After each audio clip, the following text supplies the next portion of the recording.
Welcome to exam sir studies. This is Shivam Gupta. मैं discuss करने वाला हूँ डीएलएड सेकेंड सेमेस्टर का महत्वपूर्ण विषय हिंदी शिक्षण को। इसमें हम आपकी पूरी बुक की हिंदी का निचोड़ लेकर आए हैं, यानी कि जो आपकी परीक्षा के लिए महत्वपूर्ण प्रश्नों को इसमें रखा गया है। ऐसे ही प्रश्न आपके परीक्षा में आते रहेंगे। ये वीडियो आपके लिए बहुत इंपॉर्टेंट है, इसलिए इस वीडियो को लास्ट तक अवश्य देखें। इस वीडियो की जो पीडीएफ हमारे Telegram group exam sir study में आपको मिल जाएगी, जिसकी जो लिंक है डिस्क्रिप्शन में मिल जाएगी। इसके अलावा आप टेलीग्राम में एग्जाम सर स्टडी को सर्च करके ऐड हो सकते हैं।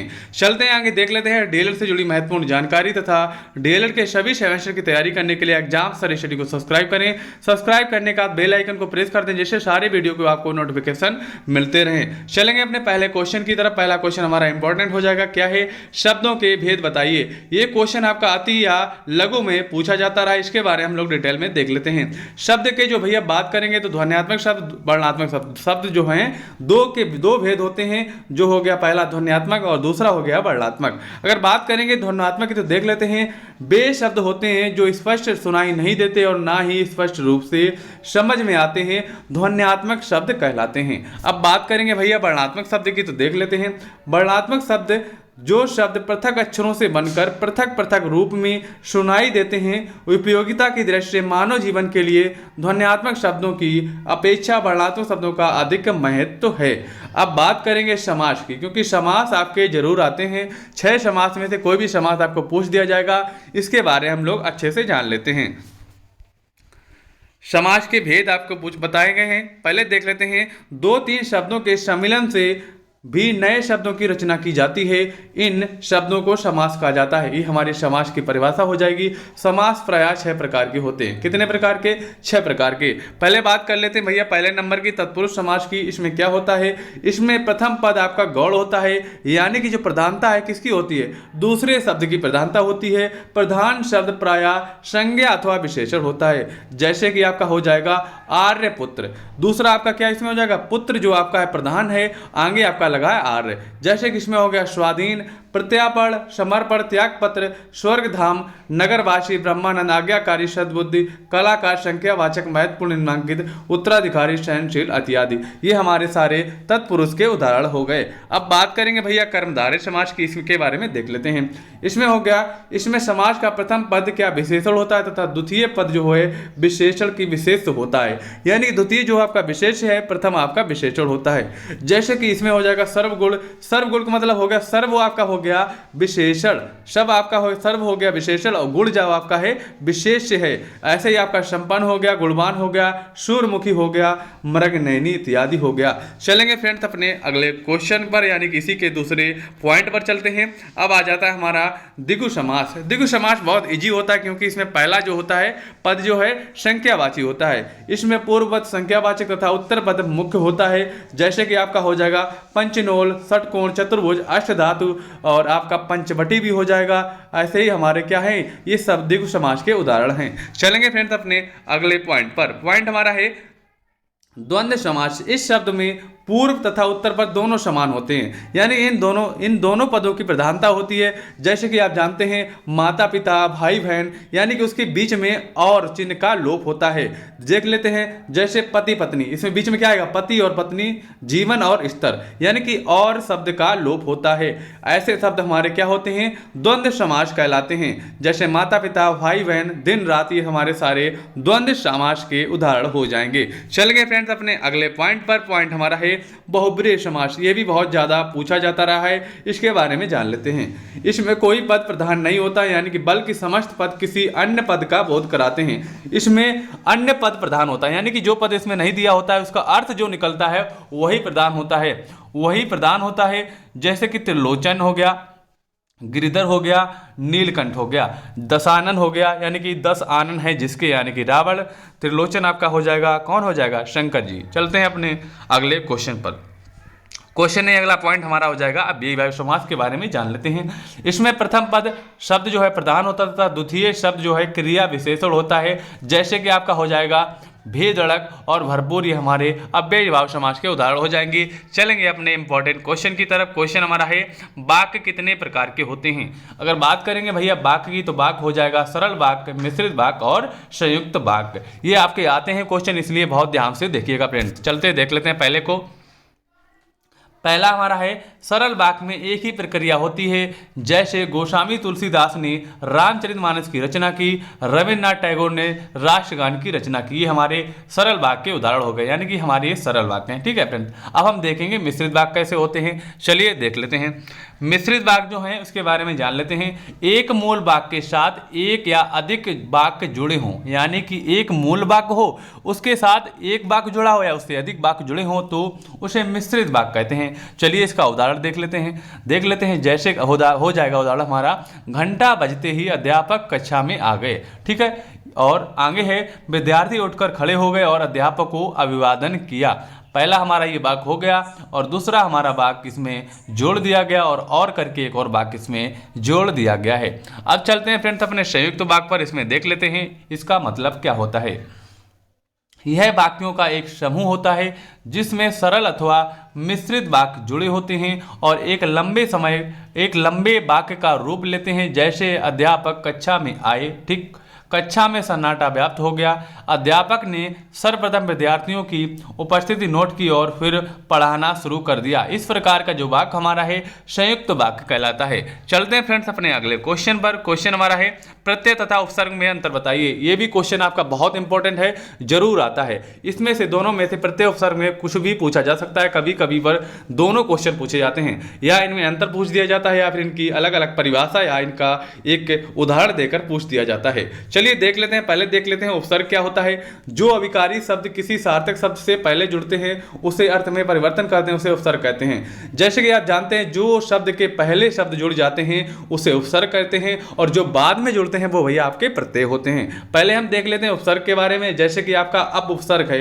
इसमें जैसे आपके शब्द हो गए व्यय मान बाद, इसके आगे अगर हमने अप जोड़ दिया तो हमारा बन जाएगा अपव्यय। इसमें मान में जोड़ेंगे तो अपमान, ऐसे ही अपवाद हो जाएगा। ऐसे ही आप देख सकते हैं अनु वाला अगर लगाएंगे तो हमारा अनुगामी हो जाता है, अब वाला अवतार हो जाता है, अभी वाला अभिमान होता है। ऐसे आप इसके उदाहरण देख सकते हैं।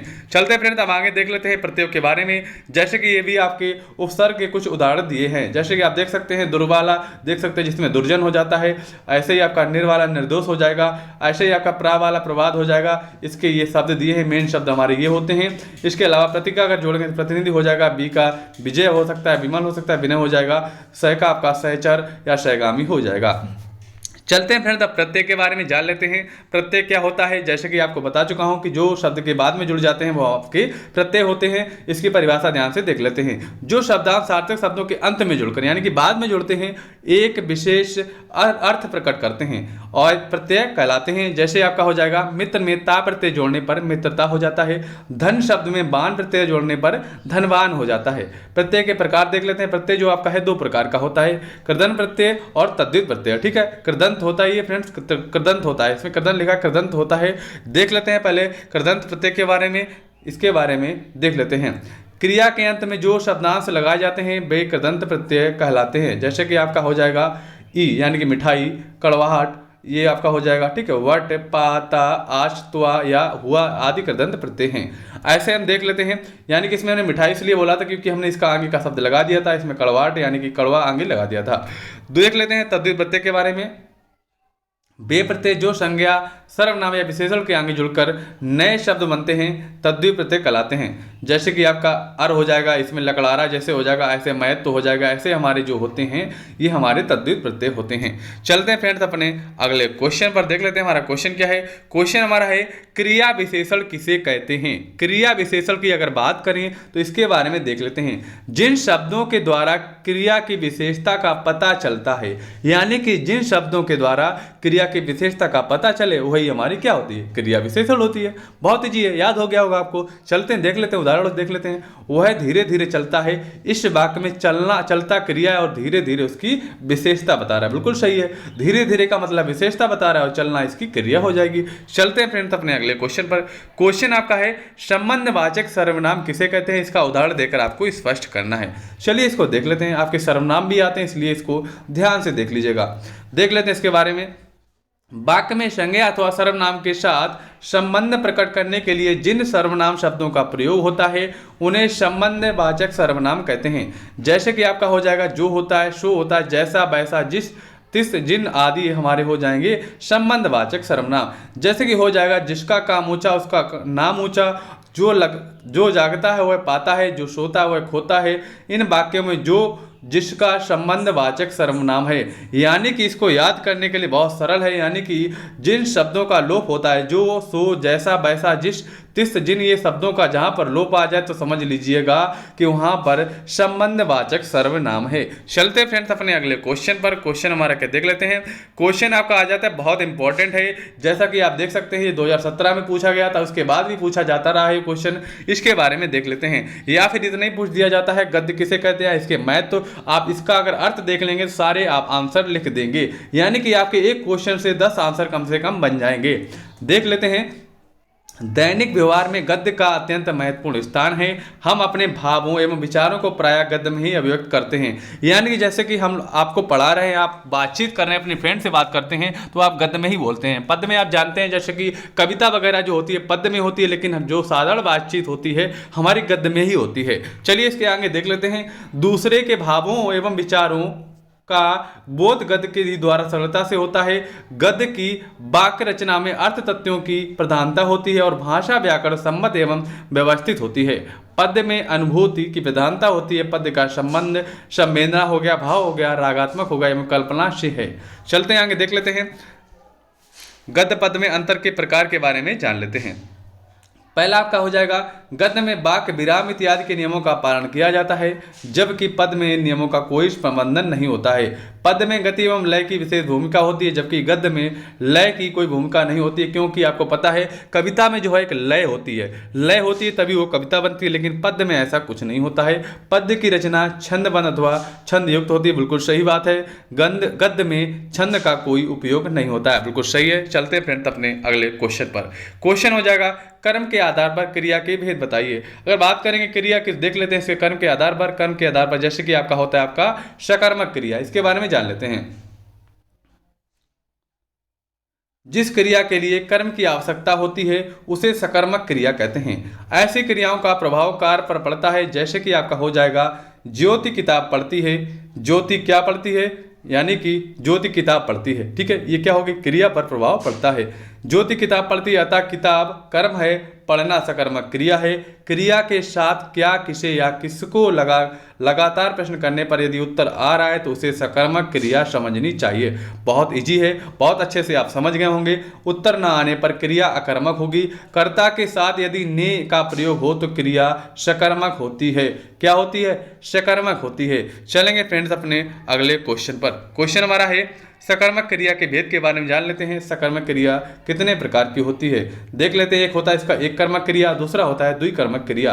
पहला देख लेते हैं, जिस वाक्य में क्रिया एक ही कर्म में हो उसे एक कर्मक क्रिया कहते हैं। जैसे कि हो जाएगा अमीना गाना गा रही है, इसमें गाना जो आपका है एक कर्म है, इसमें गाना एक कर्म दिया है, जैसे कि एक कर्म है। अब जान लेते हैं द्विकर्म के बारे में, इसके बारे में देख लेते हैं।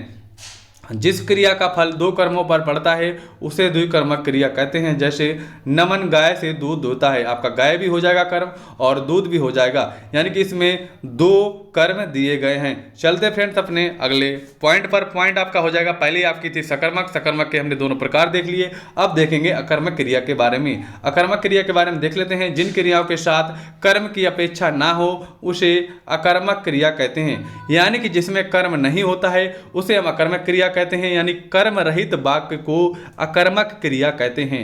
शुभम हंसता है, पूनम रोती है, यहाँ हंसना रोना कर्मक क्रिया है। ठीक है फ्रेंड्स, चलते हैं अपने अगले क्वेश्चन पर। क्वेश्चन हमारा है, विशेषण का अर्थ बताते हुए विशेषण के भेद बताइए। चलिए देख लेते हैं। विशेषता बताने वाले शब्द को विशेषण कहते हैं। किसी संज्ञा या सर्वनाम की विशेषता प्रकट करने वाले शब्द को विशेषण कहते हैं। इसके भेद देख लेते हैं। आपका हो जाएगा गुणबोधक विशेषण, संख्याबोधक विशेषण, परिणाम स्वरूप विशेषण, सार्वजनिक या संकेत बोधक विशेषण। चलते हैं अपने अगले क्वेश्चन पर।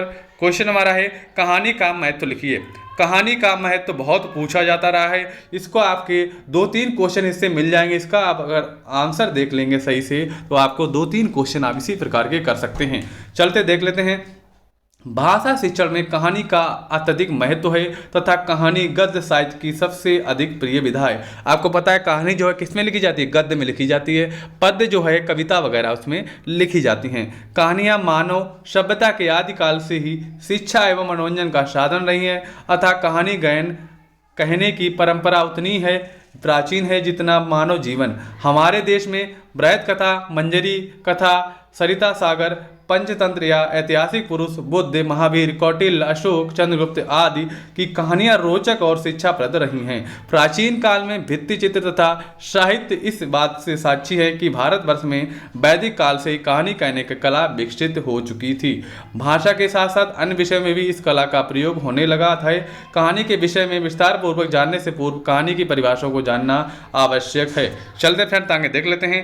आगे हमारा हो जाएगा मुंशी प्रेमचंद के अनुसार देख लेते हैं। कहानी एक ऐसी रचना है जिससे जीवन के किसी एक अंश या एक मनोभाव को प्रकट करना ही लेखक का उद्देश्य होता है। उसके चरित्र, उसकी शैली, उसका कथा न्यास सब उसी के एक भाव को पुष्टि करते हैं। जैसा कि आप जानते हैं मुंशी प्रेमचंद जी एक बहुत महान कहानीकार रहे हैं। चलते देख लेते हैं अब रायवर्णन के अनुसार। रायवर्णन ने क्या बताया उसके अनुसार देख लेते हैं। प्रत्येक शिक्षक को यह प्रयत्न करना चाहिए कि वह एक अच्छा कहानी सुनाने वाला बनना जाए। किसी भी निपुण शिक्षक को कोई बात इतनी सहायता नहीं करती जितनी कि कहानी सुनाने की निपुणता होती है। आपको पता है कि बच्चे जो हैं कहानी में बहुत ध्यान से सुनते हैं और बहुत आकर्षित होते हैं। अगर बच्चों को अब कहानी से अगर पाठ पढ़ा दें तो बहुत अच्छा होगा और वो आराम से सीख सकते हैं। इसलिए कहानी बहुत आवश्यक है। चलते हैं फ्रेंड्स अपने अगले क्वेश्चन पर। क्वेश्चन हमारा है पढ़ते समय पुस्तक की दूरी कितनी होनी चाहिए। ये क्वेश्चन बहुत इंपॉर्टेंट है, इसलिए ध्यान से देख लीजिएगा फ्रेंड्स।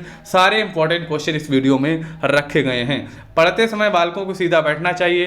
पुस्तक आंखों से करीब 12 इंच दूरी पर होनी चाहिए। कितनी दूर होनी चाहिए? 12 इंच।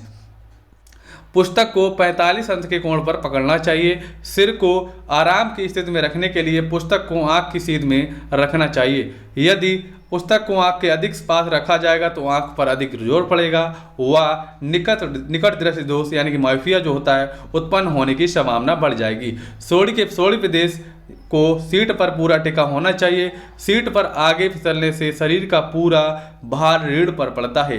पढ़ते समय अनुचित आसन से आंखें खराब होती हैं, जैसे कि हो गया आपका वक्ष सिकुड़ता है, श्वसन ठीक से नहीं होता, शारीरिक विकृति हो जाती है। यानी कि आपको किस तरीके से पढ़ना चाहिए, आपको किस डिग्री पर कोण रखना चाहिए और जो पुस्तक आपकी है कितनी दूरी पर रखनी चाहिए, ये हमारा सब कुछ आंसर बताता है। जैसे कि पुस्तक है 12 इंच पर रखनी चाहिए, कोण हमारा 45 अंश का होना चाहिए और शरीर हमें सीधा रखना चाहिए। ये सब हमारी आवश्यक चीजें हो जाएंगी। चलते अपने अगले क्वेश्चन पर। क्वेश्चन हमारा है स्वतंत्र अभिव्यक्ति का अर्थ बताइए। देख लेते हैं इसके बारे में। किसी वस्तु, घटना, विषय या वातावरण के संदर्भ में हम जो कुछ भी मौलिक ढंग से सोचते हैं, जो विचार हमारे मन में आता है, उसकी कल्पना में जो चिंतन चलता है तथा जिन्हें हम शब्दों और वाक्यों की सहायता से मौलिक या लिखित रूप में व्यक्त करते हैं, वह स्वतंत्र अभिव्यक्ति कहलाती है। फ्रेंड्स इसके बारे में आप समझ गए होंगे। चलते हैं अपने अगले क्वेश्चन पर। क्वेश्चन आपका बहुत ज़्यादा इंपॉर्टेंट है, इसको ध्यान से देखिएगा। ये क्वेश्चन आपका आया हुआ है और आता रहा है। इसका क्वेश्चन जरूर आता है, चाहे महत्व पूछा जाए चाहे उद्देश्य पूछा जाए, लेकिन ये क्वेश्चन जरूर आता है। चलते हैं देख लेते हैं वाचन के बारे में। वाचन में आपका मौन वाचन के बारे में देख लेते हैं। उद्देश्य क्या होते हैं, इसके आपके 2 उद्देश्य पूछे गए हैं, लेकिन इसमें हम इससे ज़्यादा बताएंगे।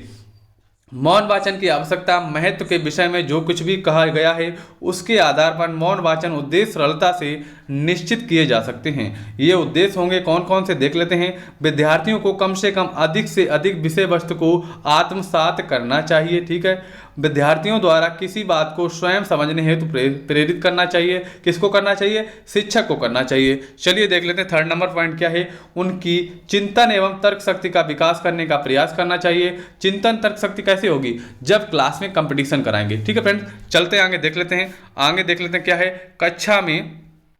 कक्षा में अन्य छात्रों को व्यवधान पहुंचाएं बिना अपनी क्षमता एवं योग्यता अनुसार छात्रों को पाठ्यांश को समझने हेतु प्रयास करना चाहिए। चलते हैं आगे देख लेते हैं। छात्रों द्वारा अवकाश के क्षणों का उपयोग किए जाने हेतु प्रेरित करना चाहिए। यानी कि अवकाश जो होता है उसमें छात्र अपनी पढ़ाई अच्छे से कर सकें, उसका उपयोग कर सकें, इसके लिए भी मौन वाचन से बताना चाहिए। यानी कि जो कंपटीशन है उसमें भी मौन वाचन को शामिल करना चाहिए। विद्यार्थियों द्वारा विषय वस्तु को गहराई से समझने हेतु प्रेरित करना चाहिए। जो विषय वस्तु है, जो पाठ्यांक है, उसको समझने के लिए उनको गहराई से समझाना चाहिए, प्रेरित करना चाहिए। चलते हैं फ्रेंड्स अपने अगले क्वेश्चन पर। क्वेश्चन हमारा है वाक्य रचना की विशेषता बताइए। अगर बात करेंगे वाक्य रचना की तो देख लेते हैं, आरंभिक कक्षाओं में वाक्य रचना है विशेष महत्व है। छात्र जब तक शुद्ध वाक्य बनाना नहीं जानते तब तक बड़े निबंध भी लिख नहीं सकेंगे। हिंदी वाक्य की रचना कुछ विशेषताएं हैं जिनका उल्लेख यहाँ किया जा रहा है। वाक्य रचना की विशेषताएं निम्नलिखित हैं, देख लेते हैं। वाक्य में क्या होना चाहिए? शब्दों का क्रम सीधा, आराम से मतलब सीधा होना चाहिए, स्पष्टता होनी चाहिए, आकांक्षा होना चाहिए वाक्य में, वाक्य की सामर्थ्य होनी चाहिए, मधुरता होनी चाहिए, वाक्य ठीक से रचे जाएं, और हमारा इसका हो जाएगा लास्ट वाला, अनुच्छेद की सफलता वाक्य पर निर्भर हो, यानी कि अनुच्छेद की सफलता वाक्य पर निर्भर होनी चाहिए। अगर फ्रेंड्स आपको वीडियो अच्छा लग रहा है तो लाइक अवश्य करें, अगर चैनल को सब्सक्राइब नहीं किया सब्सक्राइब कर लें। अब हम देखते हैं विराम चिन्हों के बारे में। चलिए देख लेते हैं विराम चिन्हों के बारे में, और इस वीडियो को ज़्यादा से ज़्यादा शेयर भी करिएगा। पूर्ण विराम के बारे में जान लेते हैं, क्योंकि विराम चिन्ह आपके जरूर पूछे जाते हैं, कोई भी चिन्ह आपका विराम पूछा जा सकता है। वाक्य की समाप्ति पर इसका प्रयोग किया जाता है, जैसे कि आप पूर्ण विराम नहीं लगाते, ऐसे करके वाक्य की समाप्ति पर लगाते हैं। जैसे कि बात देख लेते हैं, प्रश्नवाचक और विस्मयादिबोधक वाक्यों के अलावा अन्य सभी वाक्यों के अंत में पूर्ण विराम का प्रयोग किया जाता है। यानी कि विस्मयादिबोधक में हम क्या लगाते हैं ये, लेकिन प्रश्न सूचक में ये लगाते हैं, इनको सबको छोड़कर हम क्या लगाते हैं, पूर्ण विराम का प्रयोग करते हैं। जैसे कि आप देख लेते हैं, भारत 15 अगस्त 1947 को स्वतंत्र हुआ, लास्ट में क्या लगा दिया गया, पूर्ण विराम लगा दिया गया। जैसे कि आप देख सकते हैं, पिताजी अखबार पढ़ रहे हैं, इसके बाद में पूर्ण विराम लग जाएगा, जैसा कि वाक्य में लगा है। अब बात करेंगे भैया अल्पविराम की। अल्पविराम क्या होता है इसके बारे में देख लेते हैं। अल्पविराम का चिन्ह कैसा होता है, ऐसा होता है, ये होता है अल्पविराम का चिन्ह। ठीक है फ्रेंड, चलिए देख लेते हैं। बोलते या लिखते समय जब एक शब्द को दूसरे शब्द से, एक वाक्य को दूसरे वाक्य से अलग करने के लिए थोड़ा रुकते हैं, तब इस चिन्ह का प्रयोग किया जाता है, जैसे कि हम देख सकते हैं। अल्पविराम का प्रयोग अलग अलग परिस्थितियों में होता है। चलिए देख लेते हैं, यानी कि नीचे कामा ये थोड़ा बड़ा बन गया, इसको मत ध्यान दीजिएगा, छोटा सा नीचे कामा बनता है। चलते फ्रेंड देख लेते हैं अल्पविराम के बारे में, शब्दों को अलग अलग करने के लिए। चलिए देख लेते हैं, जैसे कि आपका हो जाएगा, 3 हमने नाम लिखे हैं, शेखर, राखी, नेहा, इसके बीच में कामा का प्रयोग कर देंगे, यानी कि अल्पविराम का प्रयोग कर देंगे। रोहन बगीचे में खेल रहे थे, ऐसा अगर हमें लिखना है तो हमें हर जगह और नहीं लगाना है, सिर्फ एक जगह और लगाना पड़ता है, और बाकी जगह हमें कामा लगाना पड़ता है, यानी कि अल्पविराम लगाना पड़ता है।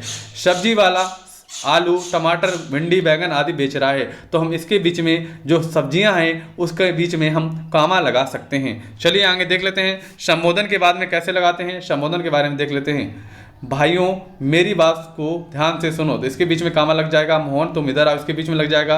2 वाक्यांशों के लिए देख सकते हैं, जैसे रवि विद्यालय से आकर शहर चला गया, तो इसके बीच में लग जाएगा।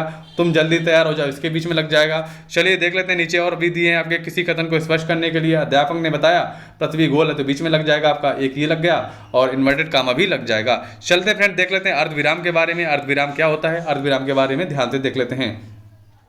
आमतौर पर अर्धविराम 2 वाक्यों को जोड़ता है।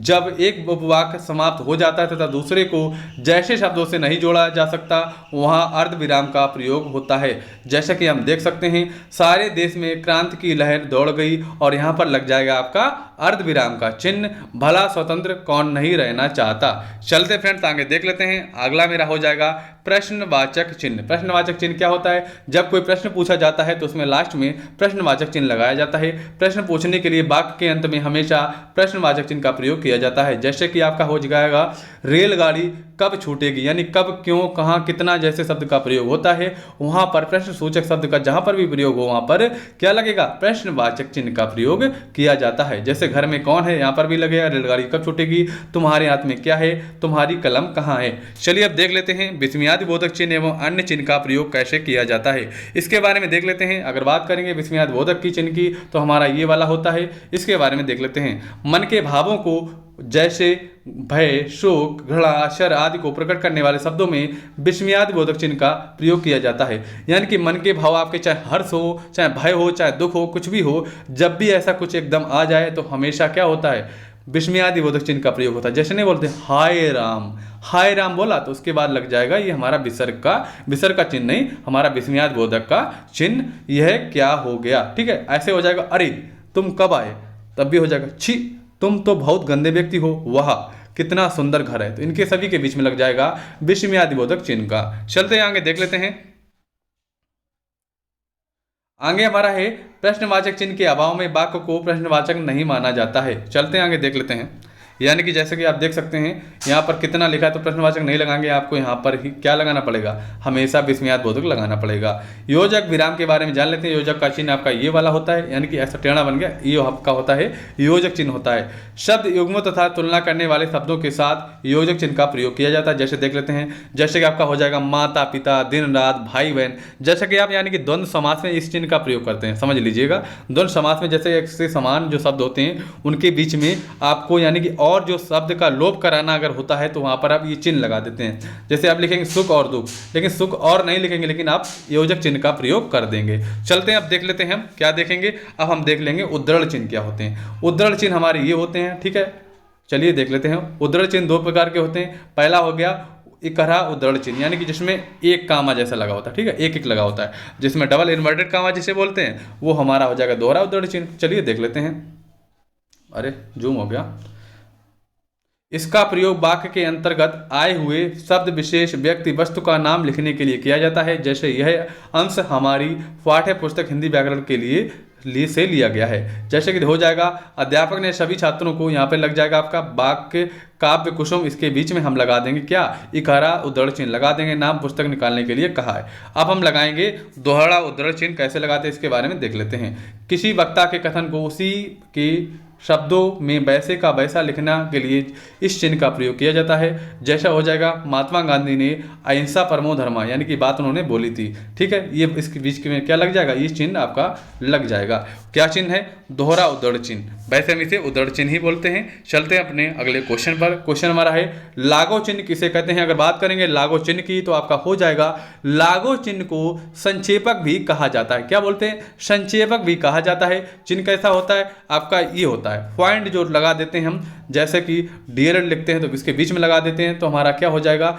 ये हमारा लागो चिन्ह होता है। इसका प्रयोग शब्द को संक्षिप्त रूप में लिखने के लिए किया जाता है। कैसे, पंडित का हम क्या लिखते हैं, पंडित का ये लिख देते हैं, ऐसे लगा देते हैं ऐसे, तो हमारा क्या हो जाता है, हमारा लागो चिन्ह है। डॉक्टर के लिए पूरा नहीं लिखेंगे, लेकिन हम क्या लिख देंगे, ऐसे करके ऐसे लिख देंगे, हमारा डॉक्टर हो जाएगा। ऐसे हमारा हो जाएगा प्राइवेट लिमिटेड को शॉर्टकट में लिख देते हैं, उत्तर का वैसे लिख देते हैं, प्रश्न को भी ऐसे लिख देते हैं। अगर फ्रेंड्स आपको हमारा वीडियो अच्छा लगा तो वीडियो को लाइक करें और इस वीडियो को ज़्यादा से ज़्यादा शेयर करें। अगर आपने चैनल को सब्सक्राइब नहीं किया सब्सक्राइब कर लें, क्योंकि आपके लिए बहुत इंपॉर्टेंट वीडियो ये है। ये आपके सारे क्वेश्चन ऐसे हैं जो परीक्षा में आने वाले हैं। अब हम आपको मिलते हैं अपने अगले वीडियो के साथ, तब तक के लिए जय हिंद, वंदे मातरम साथियों।